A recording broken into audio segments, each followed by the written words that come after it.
আসসালামু আলাইকুম, সবাইকে স্বাগত জানাচ্ছি গ্লোবাল ভিউসে। আপনাদের সঙ্গে আছি আমি ফাহাদিয়া মিতু। আজ জানাবো আন্তর্জাতিক গণমাধ্যমে আলোচিত সংবাদ ও বিশ্লেষণ। ফিলিস্তিনের গাজা উপত্যকায় একটি ইসরায়েলি মিলিটারি আর্মি ইউনিটে অ্যান্টি ট্যাঙ্ক মিসাইল হামলায় ৩ দখলদার সেনা নিহত হওয়ার খবর দিয়েছে ইসরায়েলি মিডিয়া। প্রতিবেদনগুলোতে এই ঘটনাকে ইসরায়েলি বাহিনীর জন্য আরেকটি বিপর্যয় হিসেবে উল্লেখ করা হয়। সোমবার বেশ কয়েকটি এলাকায় দখলদার সেনাদের ওপর হামলা চালান প্রতিরোধ যোদ্ধারা। তবে গাজা সিটির পূর্বাঞ্চলের এই ঘটনাকে ডিফিকাল্ট ও কমপ্লেক্স ব্যাটল হিসেবে বর্ণনা করা হয়েছে। সংবাদ মাধ্যমগুলো বলেছে, যুদ্ধবিমানে এয়ার লিফটিংয়ের মাধ্যমে আহত সেনাদের উদ্ধার করে গাজা থেকে মধ্য ইসরায়েলের তাল হাসমার সামরিক হাসপাতালে নেওয়া হয়। এদিন এই ঘটনার আগে আল তুফা এবং জাবালিয়া আল বালাদে প্রতিরোধ যোদ্ধাদের সঙ্গে তীব্র লড়াইয়ে ইসরায়েলি বাহিনীর ব্যাপক ক্ষয়ক্ষতির খবর প্রচারিত হয়। এই দুই স্থানে হামলার পর স্মোক গ্রেনেড ও ভারী আর্টিলারি শেলিংয়ের মাধ্যমে আহত সেনাদের উদ্ধার করে ইসরায়েলি বাহিনী। আল মাইদিনের খবরে বলা হয়, সম্প্রতি বেশ কিছু ঘটনায় ইসরায়েলি বাহিনীর নাজুক অবস্থা প্রকাশিত হয়েছে। হামাসের আল কাসাম ব্রিগেডসের যোদ্ধারা দক্ষিণ গাজার খান ইউনিসে দিবালোকে এক দুঃসাহসিক অভিযানে ইসরায়েলি সেনা দলের মধ্য থেকে এক সেনাকে ছিনিয়ে আনার চেষ্টা করেন। এ সময় রকেট চালিত ইয়াসিন গ্রেনেডের মাধ্যমে মার্কাভা ট্যাঙ্ক সহ বেশ কয়েকটি মিলিটারি ভেহিকেলকে আঘাত করেন তারা। কাসাম ব্রিগেডস জানায়, যুদ্ধক্ষেত্রের অবস্থা বিবেচনায় ওই সেনাকে ছিনিয়ে আনা সম্ভব না হলেও যোদ্ধারা তাকে হত্যা করে অস্ত্র জব্দ করে। বিবৃতিতে বলা হয়, আব্রাহাম আজুলাইয়ের ভাগ্যের সমাপ্তি ঘটেছে এবং শিগগিরই অন্য কোনো ইসরায়েলি সেনা নতুন বন্দির তালিকায় নাম লেখাবেন। কাসামের প্রকাশ করা আরেক ভিডিওতে দেখা গেছে, প্রতিরোধ যোদ্ধারা ইসরায়েলি সামরিক কনভয়ের সঙ্গে মুখোমুখি যুদ্ধ করছেন। যুদ্ধের তীব্রতার মুখে এক সেনা পালিয়ে যাচ্ছেন। এ সময় অন্য সেনাদের অরক্ষিত ও অসহায় দেখাচ্ছিল। ভিডিওতে দেখা যায়, যোদ্ধারা ওই সেনাকে আটক করার চেষ্টা করেন। শেষ পর্যন্ত প্রতিরোধ যোদ্ধাদের হাতে তিনি নিহত হন এবং তার অস্ত্র জব্দ করা হয়। উল্লেখযোগ্য বিষয় হল, এ সময় পাল্টাপাল্টি হামলা হয়নি এবং পার্শ্ববর্তী ইসরায়েলি বাহিনীর পক্ষ থেকে তাৎক্ষণিক প্রতিক্রিয়াও দেখা যায়নি। ইরানের শীর্ষ সামরিক কমান্ডার গত মাসে দেশের আগ্রাসী শত্রুর বিরুদ্ধে অত্যন্ত কার্যকর ক্ষেপণাস্ত্র হামলা চালানোর জন্য দেশটির মহাকাশ বাহিনীর প্রশংসা করে ইসরায়েল ও যুক্তরাষ্ট্রকে সতর্ক করে বলেছে, বারবার ভুল করলে আরও জোরালো জবাব দেওয়া হবে। ইরানের সশস্ত্র বাহিনীর প্রধান major general Abdur Rahim Musavi সোমবার ইসলামী বিপ্লবী গার্ড বাহিনী বা আইআরজিসির মহাকাশ বাহিনীর স্থাপনা পরিদর্শনকালে এই মন্তব্য করেন। তিনি বলেন, এটি মহাকাশ বাহিনীর ধারালো তরবারি ছিল, যা ঐশী সহায়তায় শত্রুদের মাথা এবং তাদের হাত কেটে ফেলতে সক্ষম হয়েছে। মুসাফি সমগ্র জাতিকে আশ্বস্ত করে বলেন, যদি শত্রুরা আরেকটি ভুল করে তাহলে আমাদের সেনারা অনুশোচনামূলক এবং আরও শক্তিশালী প্রতিক্রিয়া দেওয়ার জন্য সম্পূর্ণ প্রস্তুত। ট্রিগারে আঙুল রাখার নির্দেশিকা জারি করা হয়েছে উল্লেখ করে কমান্ডার মুসাফি বলেন, আমরা এখনও শত্রুর পক্ষ থেকে যে কোনো ভুলের পুনরাবৃত্তি এবং সম্ভাব্য আগ্রাসনের মুখোমুখি হতে প্রস্তুত। জেনারেল মুসাফির সঙ্গে থাকা অ্যারোস্পেস ফোর্সের commander brigadier general Majid Musavi সম্প্রতি ট্রু প্রমিস 3-র ওপর একটি প্রতিবেদন তৈরি করেছেন।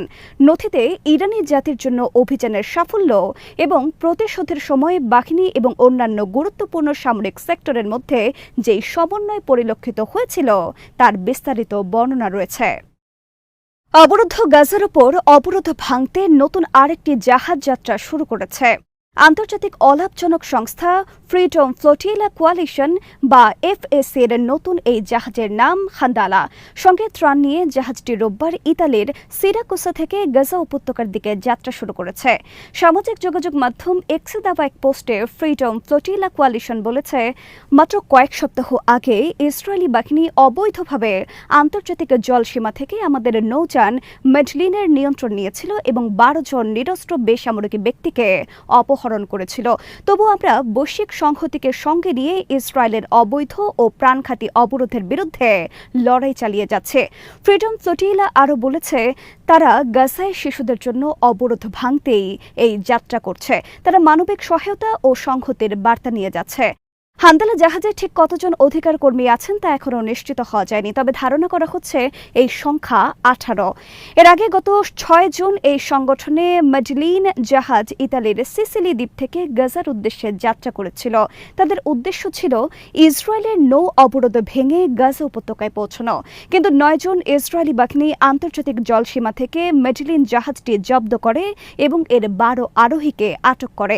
এর আগেও একই ধরনের প্রচেষ্টা চালানো হয়েছে। প্রতিবারই দখলদার ইসরায়েল তাদের যাত্রা আটকে দিয়েছে। নড়বড়ে অবস্থায় পতিত হয়েছে ইসরায়েলের সরকার। প্রধানমন্ত্রী বেনিয়ামিন নেতানিয়াহুর ক্ষমতাসীন জোট এবং সরকার থেকে বেরিয়ে গেছে কট্টর ডানপন্থী দল ইউনাইটেড তোরাহ জুডাইজম বা ইউটিজে। ইয়েশিভা শিক্ষার্থীদের সামরিক পরিষেবা থেকে অব্যাহতি দেওয়ার বিল প্রণয়নে সরকারের ব্যর্থতা নিয়ে দীর্ঘদিনের বিরোধের জেরে এই সিদ্ধান্ত নেওয়া হয়েছে বলে জানিয়েছে দলটি। এর ফলে 120 আসন বিশিষ্ট নেসেটে নেতানিয়াহুর সংখ্যাগরিষ্ঠতা এখন 61 আসনে নেমে এসেছে। ইউটিজের 7 জন সদস্যের মধ্যে 6 জনই পদত্যাগপত্র জমা দিয়েছেন। এর 1 মাস আগেই দলের চেয়ারম্যান ইৎজাক গোল্ডনফ পদত্যাগ করেন। ইউটিজের দলটি মূলত দেগেল হাতুরাহ ও আগোদাত ইসরায়েল নামক দুটি উপদলের সমন্বয়ে গঠিত। দেগেল হাতুরাহ এক বিবৃতিতে জানিয়েছে, তাদের প্রধান রাব্বিদের সঙ্গে আলোচনার পর এবং সরকারের পক্ষ থেকে পবিত্র ইয়েশিভা শিক্ষার্থীদের অধ্যয়নের মর্যাদা নিশ্চিত করার প্রতিশ্রুতি বারবার লঙ্ঘিত হবার কারণে তাদের এমপিরা জোট ও সরকার থেকে পদত্যাগের ঘোষণা দিয়েছেন। গোল্ডনফের একজন মুখপাত্র নিশ্চিত করেছেন, মোট 7 জন ইউটিজে এমপি সরকার ছাড়ছেন। কট্টর ডানপন্থী দলগুলো দীর্ঘদিন ধরে বলে আসছে, ইয়েশিভা শিক্ষার্থীদের সামরিক পরিষেবা থেকে অব্যাহতি দেওয়ার একটি বিল প্রণয়ন 2022 সালের শেষের দিকে জোটে যোগদানের সময় তাদের মূল প্রতিশ্রুতি ছিল। এই বিল পাশ না হওয়ায় তারা বারবার জোট ছাড়ার হুমকি দিয়ে আসছিলেন। ইসরায়েলের সামরিক পরিষেবা বেশিরভাগ তরুণ ইসরায়েলের জন্য বাধ্যতামূলক হলেও কট্টর ইহুদিরা দীর্ঘকাল ধরে এই পরিষেবা থেকে অব্যাহতি পেয়ে আসছে। তবে গত বছর সুপ্রিম কোর্ট প্রতিরক্ষা মন্ত্রণালয়কে এই প্রথা বন্ধ করে সেমিনারি শিক্ষার্থীদের সামরিক বাহিনীতে অন্তর্ভুক্ত করার নির্দেশ দেয়। গাজায় চলমান যুদ্ধের মধ্যে এই অব্যাহতির বিষয়টি ইসরায়েলে একটি অত্যন্ত সংবেদনশীল ইস্যুতে পরিণত হয়েছে। নেতানিয়াহু তার জোটের মধ্যে সামরিক নিয়োগ বিল নিয়ে অচলাবস্থা নিরসনে জোর প্রচেষ্টা চালাচ্ছিলেন, যা বর্তমান সংকটের জন্ম দিয়েছে। ইসরায়েলের পার্লামেন্ট নেসেট থেকে আরব বংশোদ্ভূত এমপি আইমান ওদেহকে বহিষ্কারের উদ্যোগের তীব্র নিন্দা জানিয়েছেন যুক্তরাষ্ট্রের 3 প্রভাবশালী সিনেটর। এক যৌথ বিবৃতিতে senator Bernie Sanders, Peter Welch এবং ক্রিস ভ্যান হোলেন এই পদক্ষেপকে গণতান্ত্রিক মূল্যবোধের ওপর সরাসরি আঘাত বলে উল্লেখ করেন। তারা বলেন, আমরা নেসেট থেকে এমপি আইমান ওদেহকে বহিষ্কারের প্রচেষ্টার তীব্র প্রতিবাদ জানাই। ইসরায়েল যদি নিজেকে গণতান্ত্রিক রাষ্ট্র হিসেবে দাবি করতে চায়, তবে তাকে পরিপূর্ণ ভিন্ন মত মেনে নিতে হবে। মার্কিন সিনেটররা বলেন, আইমান ওদেহ দীর্ঘদিন শান্তি, ন্যায়বিচার এবং ইহুদি আরব সহাবস্থানের পক্ষে সোচ্চার কণ্ঠ ছিলেন। তাকে বহিষ্কারের এই উদ্যোগ সরাসরি তার সাহসী অবস্থানের প্রতি প্রতিশোধমূলক পদক্ষেপ। মার্কিন সিনেটররা বলেন, আমরা এমপি ওদেহের পাশে আছি এবং সব আইন প্রণেতার হোক তিনি ইহুদি বা আরব, তাদের নির্ভীক মত প্রকাশের অধিকার সমর্থন করে। গত 30 জন নেসেটের একটি কমিটি ওদেহ বহিষ্কারের প্রস্তাব অনুমোদন করে। পুরো পার্লামেন্টে এই প্রস্তাবের ওপর ভোট অনুষ্ঠিত হবার কথা রয়েছে। প্রস্তাবটি পাশ হতে হলে 120 সদস্যের নেসেটে 90 জনের সমর্থন প্রয়োজন। যদি পার্লামেন্ট বহিষ্কার অনুমোদন করে, তাহলেও ওদেহ ইসরায়েলের সুপ্রিম কোর্টে আপিল করতে পারবেন।